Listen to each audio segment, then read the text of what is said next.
A very good evening and welcome to the news at 7. I am Mazal Ansari. We begin with the headlines. His Highness the Emir receives the Minister of Oil and Minister of State for National Assembly Affairs, accompanied by the newly appointed officials of the Environmental Public Authority. The Ministry of Interior lodged those who voluntarily surrendered their unlicensed weapons and ammunition.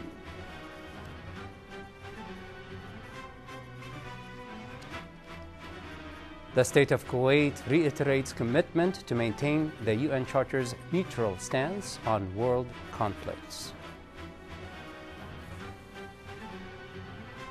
And the so-called Islamic State group abducts dozens of non-Muslims from several villages in northeastern Syria.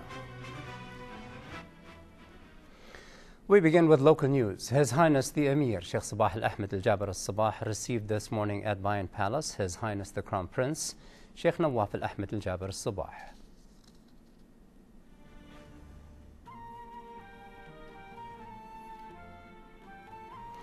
His Highness the Emir also received the former National Assembly Speaker Jassim Mohammed Al-Khrafi.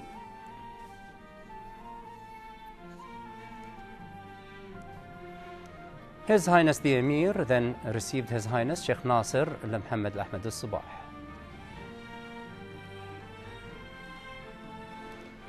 His Highness the Emir later received His Highness Sheikh Jabir Al-Mubarak Al-Hamid Al-Sabah, the Prime Minister.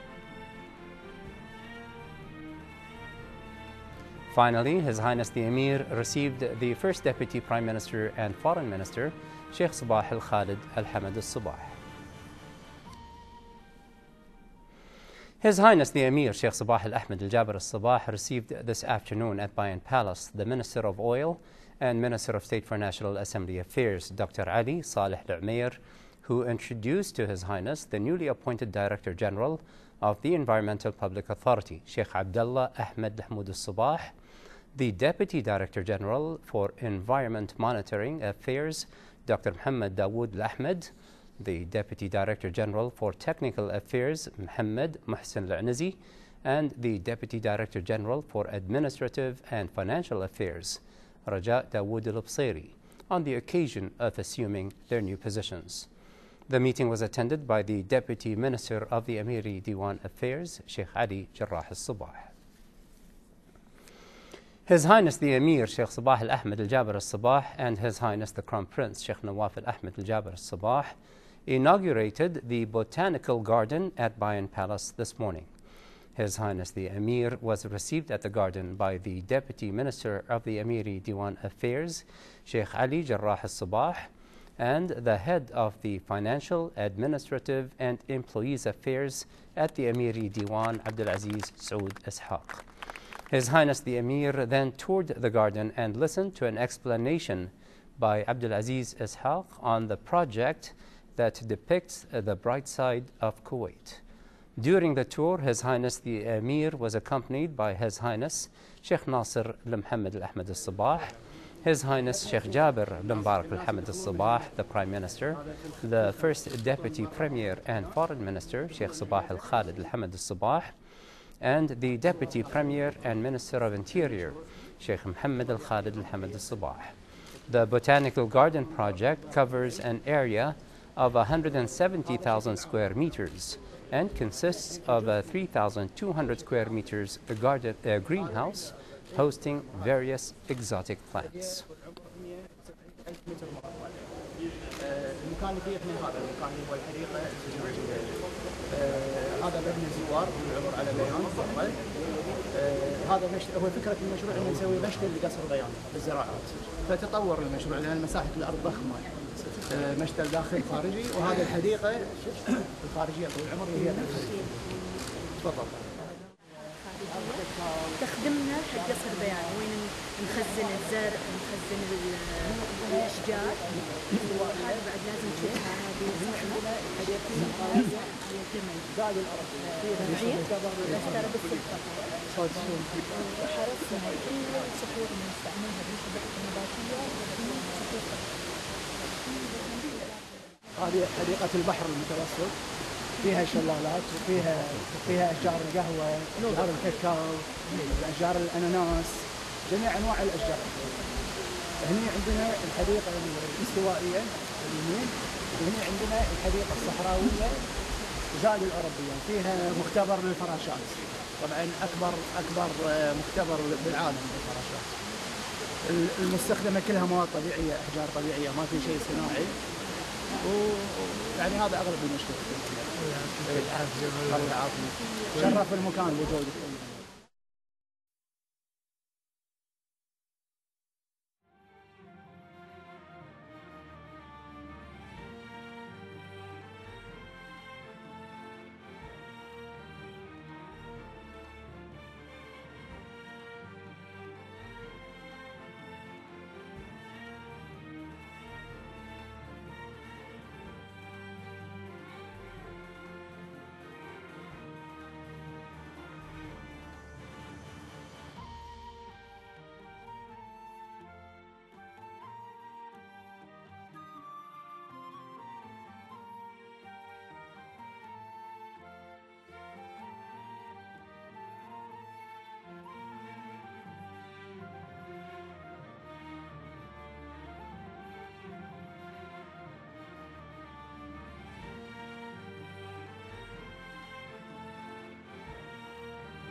His Highness the Emir Sheikh Sabah Al Ahmed Al Jaber Al Sabah sent today a cable of congratulations to His Majesty the Sultan of the Nation of Brunei, the abode of peace, Hajj Hassan Al Bolkiah, on the occasion of his country's National Day. His Highness the Crown Prince Sheikh Nawaf Al Ahmed Al Jaber Al Sabah also sent a cable of congratulations to His Majesty the Sultan of the Nation of Brunei, the abode of peace, Hajj Hassan Al Bolkiah, on the occasion of his country's National Day. And His Highness Sheikh Jaber Al-Mbarak Al-Hamid Al-Sabah, the Prime Minister, sent a similar cable of congratulations. His Highness the Emir Sheikh Sabah Al Ahmed Al Jaber Al Sabah sent today a cable of congratulations to His Excellency the President of the Republic of Estonia, Thomas Hendrik, on the occasion of his country's National Day. His Highness the Crown Prince Sheikh Nawaf Al Ahmed Al Jaber Al Sabah also sent a cable of congratulations to His Excellency the President of the Republic of Estonia, Thomas Hendrik, on the occasion of his country's National Day. And His Highness Sheikh Jaber Al-Mbarak Al-Hamid Al-Sabah, the Prime Minister, sent a similar cable of congratulations. His Highness the Emir Sheikh Sabah Al Ahmed Al Jaber Al Sabah sent today a cable of congratulations to His Excellency the President of the Cooperative Republic of Guyana, Donald Ramotar, on the occasion of his country's National Day. His Highness the Crown Prince Sheikh Nawaf Al Ahmed Al Jaber Al Sabah also sent a cable of congratulations to His Excellency the President of the Cooperative Republic of Guyana, Donald Ramotar, on the occasion of his country's National Day. And His Highness Sheikh Jaber Al-Mbarak Al-Hamid Al-Sabah, the Prime Minister, sent a similar cable of congratulations. His Highness the Crown Prince Sheikh Nawaf Al Ahmed Al Jaber Al Sabah received this morning at Bayan Palace the former National Assembly Speaker Jassim Mohammed Lakhrafi.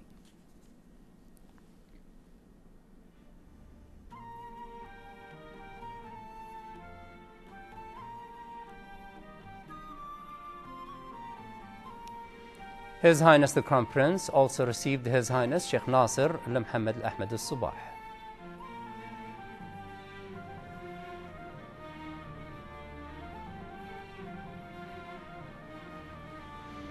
His Highness the Crown Prince then received His Highness Sheikh Jabir Al Mubarak Al Hamad Al Sabah, the Prime Minister.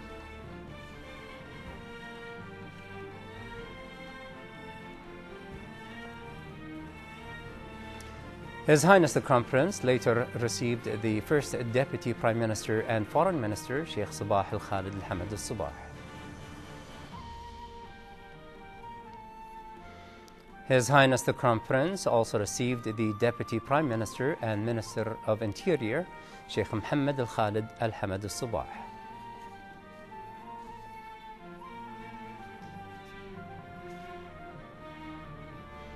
His Highness the Crown Prince later received the Minister of Oil and Minister of State for National Assembly Affairs, Dr. Ali Saleh Al Umair, who introduced to His Highness the Crown Prince the newly appointed Director General of the Environmental Public Authority, Sheikh Abdullah Ahmed Al Sabah, the Deputy Director General for Environment Monitoring Affairs, Dr. Muhammad Dawood Al Ahmed, the Deputy Director General for Technical Affairs, Muhammad Mohsen Al Anizi, and the Deputy Director General for Administrative and Financial Affairs, Raja Dawood Al Bsairi, on the occasion of assuming their new positions. His Highness Sheikh Jabir Al Mubarak Al Hamad Al Sabah, the Prime Minister, received today at Bayan Palace, in the presence of the Deputy Prime Minister and Minister of Commerce and Industry, Dr. Abdul Muhsin Mid'ij Al Mid'ij, the Secretary General of the World Tourism Organization, Talib Al Rifa'i, on the occasion of his visit to the country.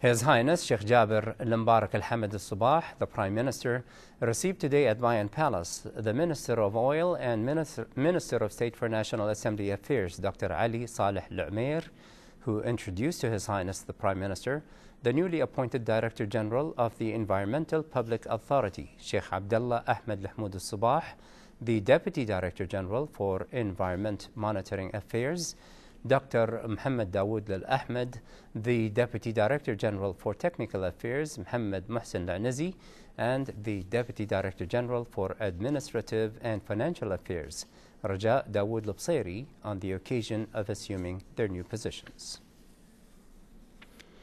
The Security Media Department at the Ministry of Interior published a number of images embodying the society's response to the media campaign launched by the Awareness and Guidance Department regarding the weapon collection campaign. The department said a large number of citizens and expatriates voluntarily surrendered their unlicensed weapons and ammunition at the 38 centers established by the Interior Ministry, taking advantage of the 4-month grace period. The ministry expressed sincere appreciation over this initiative, which reflected the true nature of the Kuwaiti society and the citizens' keenness on preserving the state's security and stability.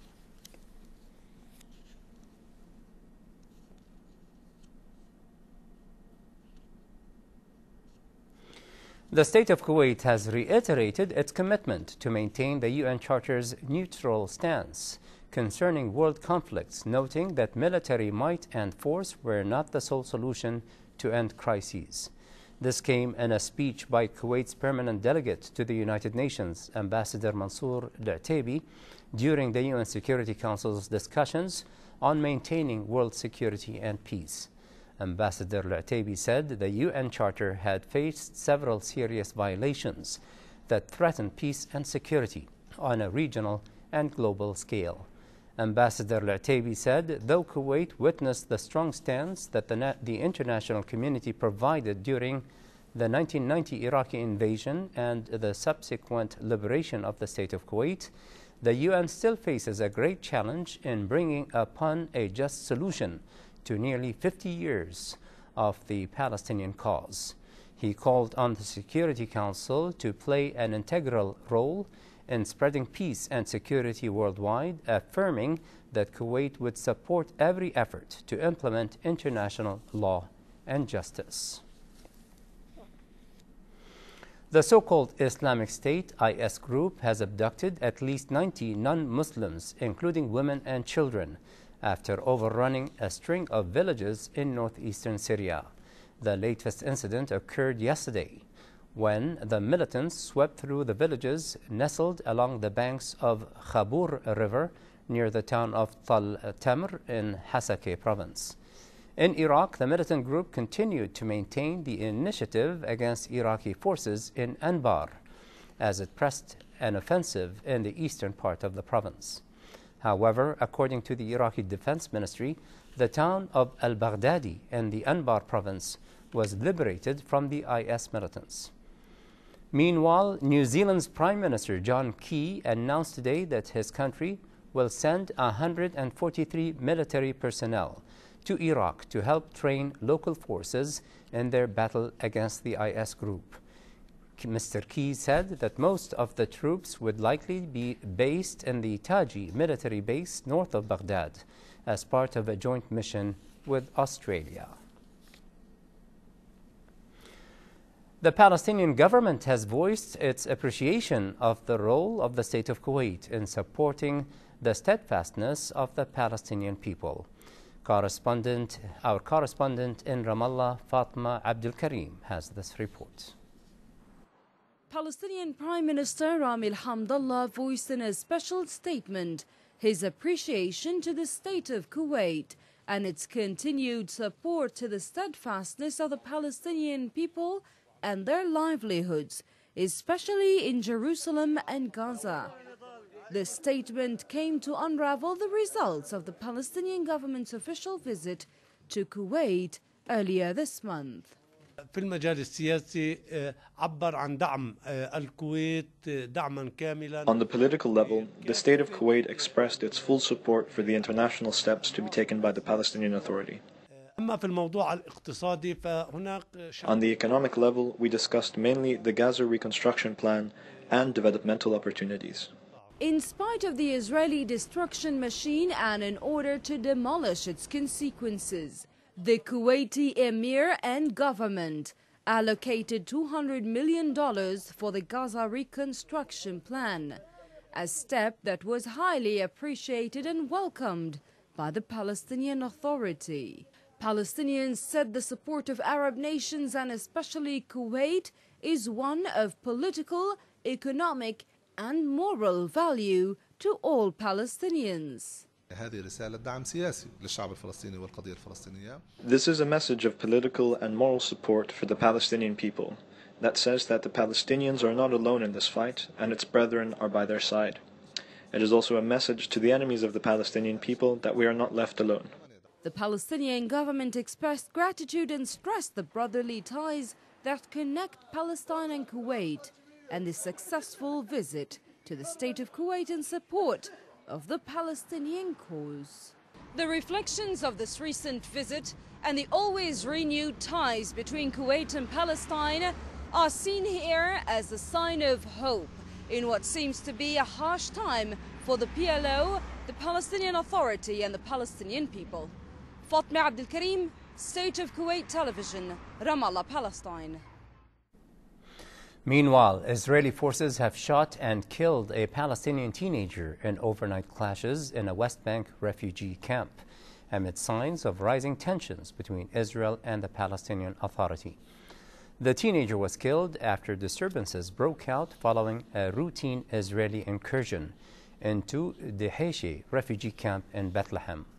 An Israeli army spokeswoman claimed that troops opened fire in response to a hail of rocks and firebombs hurled in their direction, wounding one Israeli soldier.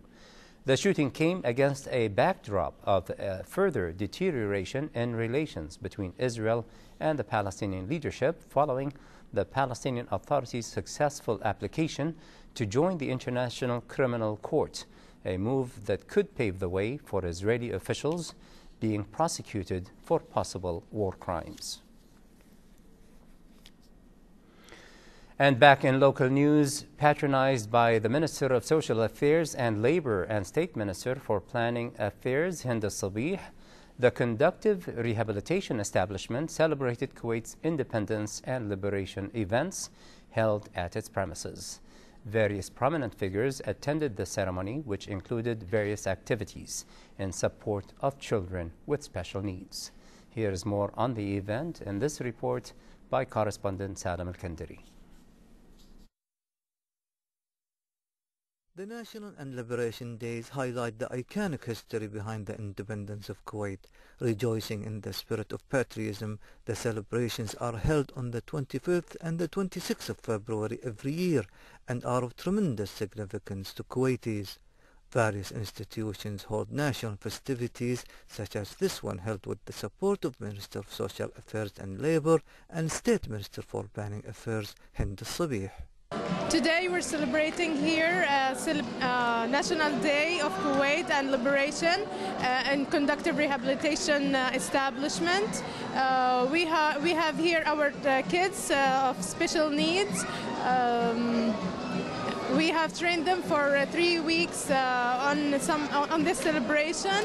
Our kids here have the right to celebrate and have joy and happiness the same as their peers. We here in our establishment have different kinds of diagnoses and have also CP, mental retardation and autism. This establishment opened 11 years before, and we have conductive groups. At the first year we opened only 2 classes, and now we have 8 classes with the adults class together. The conductive program came from Hungary. We are working with CP children, and it's very famous. It's all over the world, even in America, even in China, everywhere, all over the world, and we are very happy Kuwait have this program. The Conductive Rehabilitation Establishment was established in September 2004 for people with severe disabilities such as mental retardation, multiple disabilities, and IQ below 35. From the Conductive Rehabilitation Establishment, this is Salam al-Kandari reporting for the English News. Also in local news, the UN House in Mishrif hosted a gathering to honor the visit of the Deputy Director General of the International Organization for Migration, Her Excellency Ambassador Laura Thompson. Relations between the IOM and the government of Kuwait were established back in 1991, and together the two have provided millions of US dollars worth of relief to migrants and displaced families around the globe. Ambassador Thompson says the primary reason for her visit to Kuwait is to say thank you. Reporter Badriya Saleh was at the UN House and brings us this report. Deputy Director General of the International Organization for Migration, Her Excellency Ambassador Laura Thompson, recently visited Kuwait to highlight the strong working relationship between the government of Kuwait and the UN organization, as well as to thank His Highness the Emir Sheikh Sabah Al-Ahmed Al-Jabr Al-Sabah for his leadership in regional humanitarian efforts.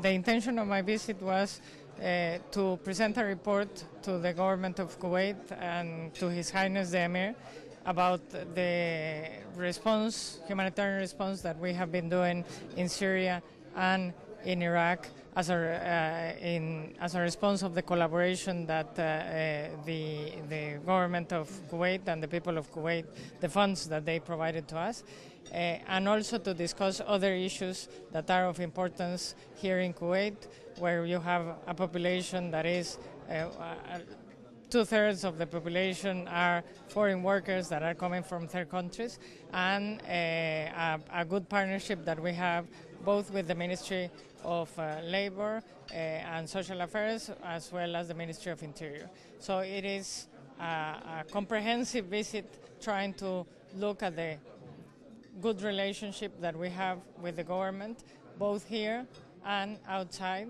and the support that we have received, and also, more importantly, to thank the Emir and the people of Kuwait for that contribution. The IOM office in Kuwait opened in 1991. Their joint efforts have provided humanitarian relief for years.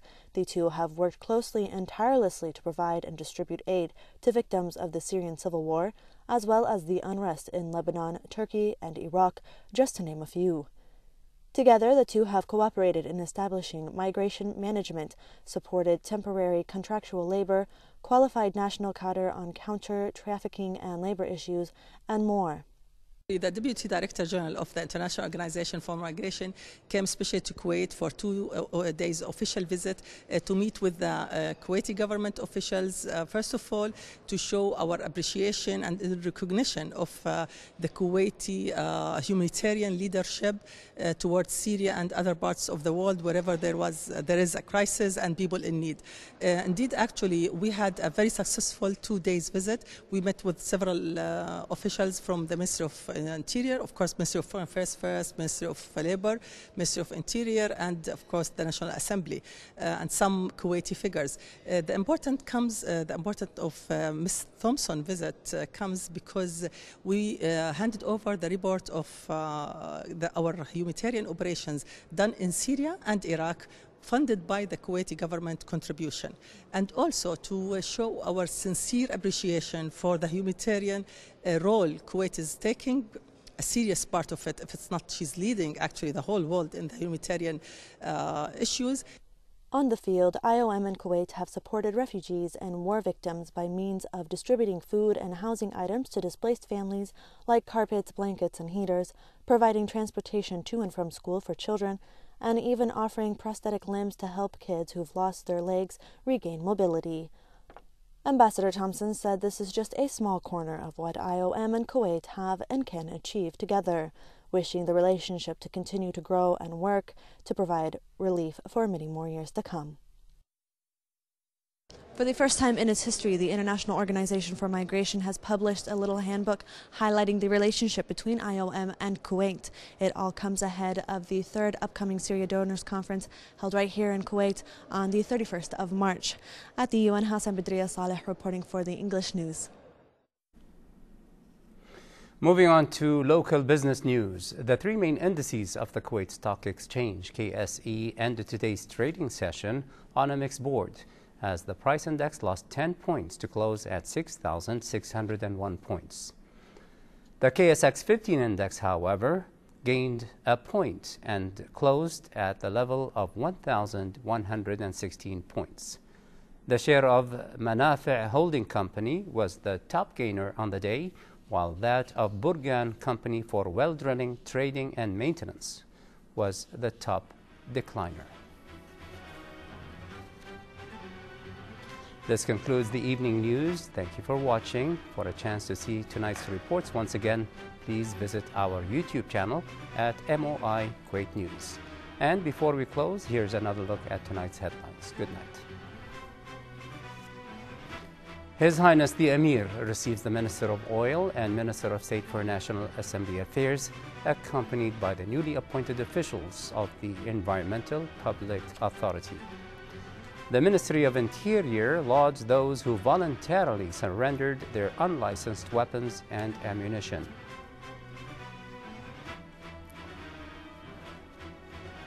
The State of Kuwait reiterates commitment to maintain the UN Charter's neutral stance on world conflicts. And the so-called Islamic State group abducts dozens of non-Muslims from several villages in northeastern Syria.